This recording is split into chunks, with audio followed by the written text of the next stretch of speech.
By mid-June 2026, meteorologists tracking the United States had exhausted every way of saying this is unusual without repeating themselves.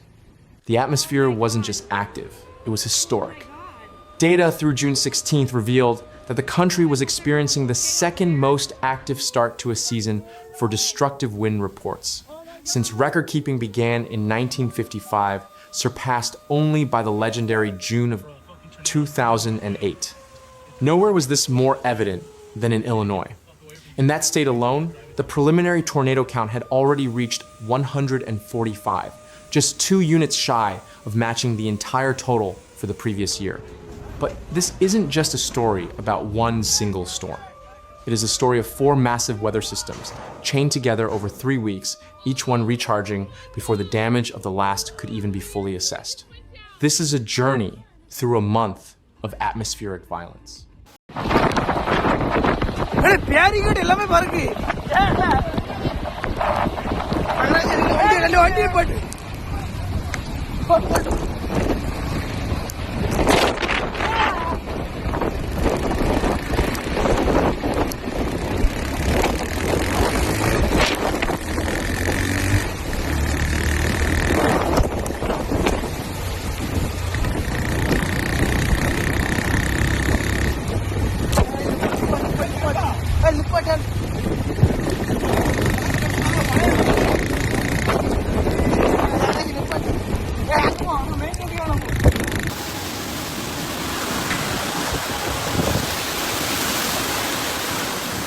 There is a freaking tornado out there. Oh my God!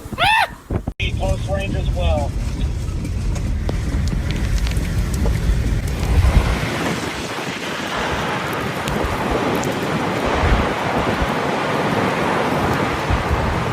It all began on the afternoon of June 10th in eastern Iowa. A line of thunderstorms crossing the state didn't just move fast, it organized into what the Storm Prediction Center officially classified as a derecho. Unlike the narrow, rotating scar of a tornado, a derecho is a straight-line wind monster that travels hundreds of kilometers, leaving a massive swathe of destruction. Between noon and 8:30 p.m. that night, this wall of wind carved a path over 705 kilometers long, stretching from Iowa all the way to eastern Michigan. Gust after gust was measured between 93 and 113 kilometers per hour. The strongest confirmed gust that day peaked at a staggering 151 kilometers per hour. But the derecho was only the opening act. As evening turned into night, a second mechanism took over. Across Iowa, Illinois, Indiana, and Wisconsin, supercells began dropping tornadoes one after another. In Washburn, Illinois, the situation became so dire that the National Weather Service issued a tornado emergency, a designation reserved for rare moments when a violent tornado is confirmed to be heading directly for a populated area. By the time the sun rose, at least 68 tornadoes had been confirmed in just 2 nights.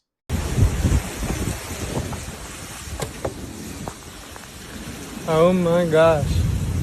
What in the world just happened? Jesus. Oh my gosh. What in the world just happened? Well, this was insane.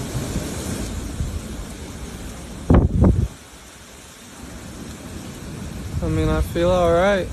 I got scraped up. That was insane. The whole house that I'm living in just got torn to pieces. I was flying around my house. I think I'm good though.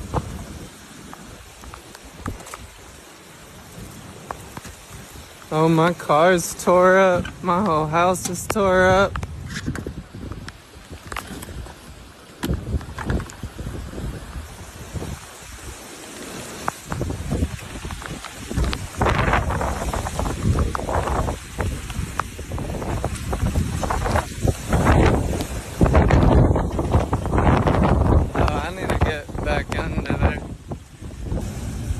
I think I'm good. It doesn't seem like my head's bleeding at all. The Lord saved me. I was pleading for Jesus as I was just going through that. The Lord saved me. I thought I could die. I definitely could have died. Did you not just see my house? I don't even know what to do right now.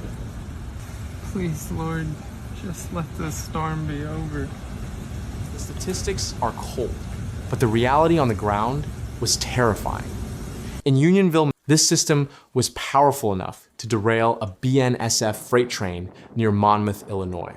By that afternoon, a broken line of supercells organized along a stationary front in central Illinois. Just before 7 p.m., an EF2 tornado with a 2.2-kilometer path tore through Coles County, flipping a semi-truck on Interstate 57 and ripping the roof off a family home. But less than 90 minutes later, a second supercell gained strength. At 8:14 p.m., a massive tornado touched down over Teutopolis, moving east at 80 kilometers per hour. This tornado stayed on the ground for 42 kilometers, with peak winds of 241 kilometers per hour.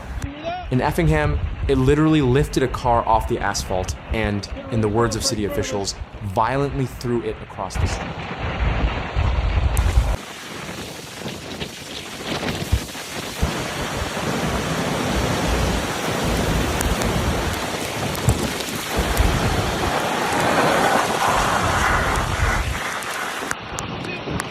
The very next day, the threat changed its face. Tropical Storm Arthur had already fallen below its classification threshold by the time it crossed Louisiana, but it proved that a system doesn't need a name to be lethal.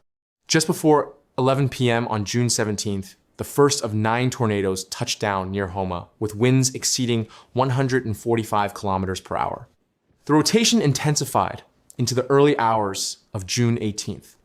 An EF1 tornado traveled over 11 kilometers from Bridge City through New Orleans, tearing the side off a recycling center and flipping 13 empty freight cars onto their sides.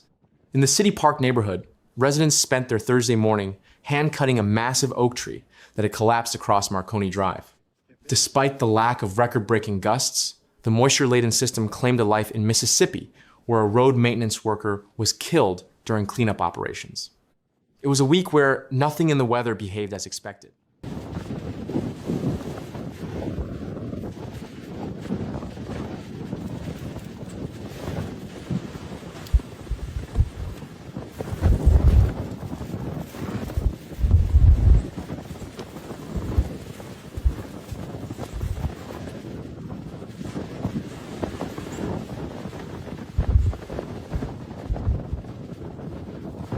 As we look at the situation today, the pattern has not broken.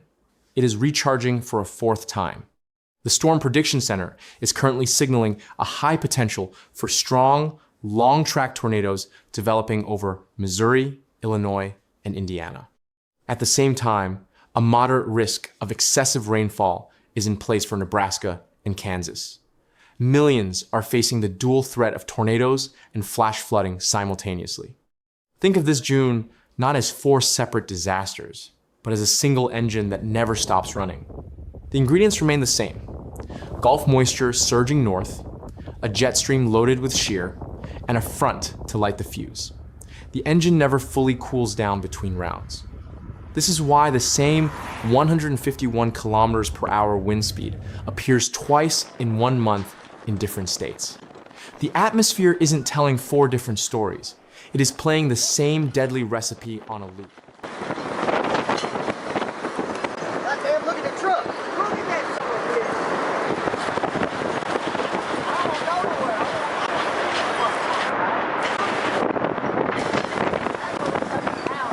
Oh shit, I got friends over there.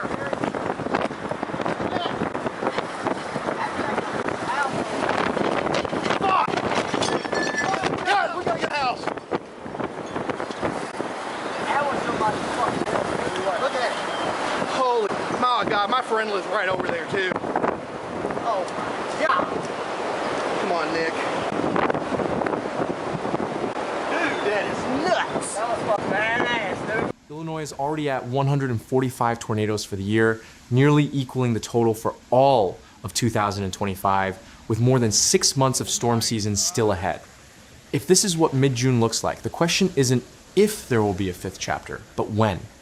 If you live in the Central Plains or the Midwest, this is your permanent reminder for the rest of the season. Know your safe space by heart, a basement or an interior room on the lowest level. Keep a NOAA weather radio charged. Do not rely solely on your phone. Understand the difference between a watch and a warning. And take particularly dangerous situation or tornado emergency alerts with the utmost gravity. Check on your neighbors in mobile homes before the storms arrive. I will continue to track this system and return with confirmed data. Stay informed, stay prepared, and look out for one another.